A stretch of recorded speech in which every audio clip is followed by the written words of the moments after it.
அலகு 56. மக்களினத்தார் யாவரும் ஆண்டவரின் மக்கள்.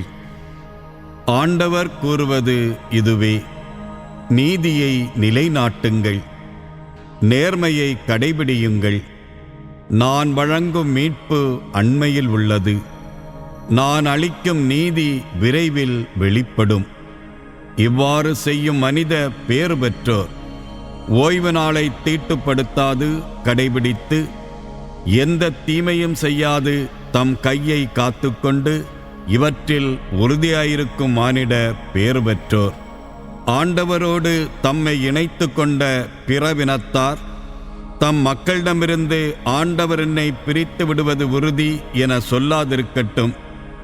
அவ்வாறே அந்நகரும் நான் வெறும் பட்டமரம் என கூறாதிருக்கட்டும். ஆண்டவர் கூறுவது இதுவே: என் ஓய்வு நாளை கடைபிடித்து நான் விரும்புகின்றவற்றையே தேர்ந்து கொண்டு என் உடன்படிக்கையை உறுதியாய் பற்றிக்கொள்ளும் அந்நகர்களுக்கு என் இல்லத்தில் என் சுற்றுச் சுவர்களுக்குள் புதல்வர் புதல்வியரை விட மேலான நினைவு சின்னத்தையும் பெயரையும் வழங்குவேன். ஒருபோதும் அழியாத என்றுமுள்ள பெயரை அவர்களுக்குச் சூட்டுவேன். ஆண்டவருக்கு திருப்பணி செய்வதற்கும் அவரது பெயர் மீது அன்பு கூறுவதற்கும் அவர்தம் ஊழியராயிருப்பதற்கும் தங்களை ஆண்டவரோடு இணைத்து கொண்டு ஓய்வு நாளை தீட்டுப்படுத்தாது கடைபிடித்து தம் உடன்படிக்கையை உறுதியாய் பற்றிக்கொள்ளும் பிறவின மக்களை குறித்து ஆண்டவர் கூறுவது: அவர்களை நான் என் திருமலைக்கு அழைத்து வருவேன். இறைவேண்டல் செய்யப்படும் என் இல்லத்தில் அவர்களை மகிழச் செய்வேன். அவர்களுடைய எரிபலியும் மற்ற பலிகளும் என் பீடத்தின் மேல் ஏற்றுக்கொள்ளப்படும். ஏனெனில் என் இல்லம் மக்களினங்கள் அனைத்திற்கும் உரிய இறைவேண்டலின் வீடு என அழைக்கப்படும்.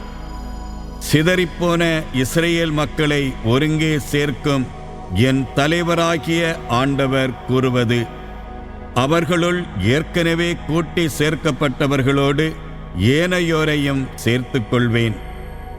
இஸ்ரேலின் தலைவர்கள் கண்டிக்கப்படுதல். வயல்வெளி விலங்குகளே, காட்டு விலங்குகளே, நீங்களெல்லாம் இறை விளங்க வாருங்கள். இஸ்ரேலின் சாமக்காவலர் அனைவரும் பார்வையற்றோர், அறிவற்றோர். அவர்கள் யாவரும் குறைக்க வியலா ஊமை நாய்கள், படுத்து கிடந்து கனவு காண்கின்றவர்கள், தூங்குவதையே விரும்புகின்றவர்கள், தீரா பசிகொண்ட நாய்கள், நிறைவே அறியாதவர்கள், பகுத்தறிவில்லா மேய்ப்பர்கள். அவர்கள் அனைவரும் அவரவர்தம் வழிமுறைகளை பின்பற்றுகின்றார்கள். ஒவ்வொருவரும் தம் சொந்த ஆதாயத்தை தேடுகின்றனர். ஒவ்வொருவரும், வாருங்கள், நான் திராட்சை ரசம் கொண்டு வருவேன், போதை ஏற நாம் மது அருந்துவோம், இன்று போல் நாளையும் குடிப்போம், அது இதைவிட சிறப்பாக அமையும் என்கின்றனர்.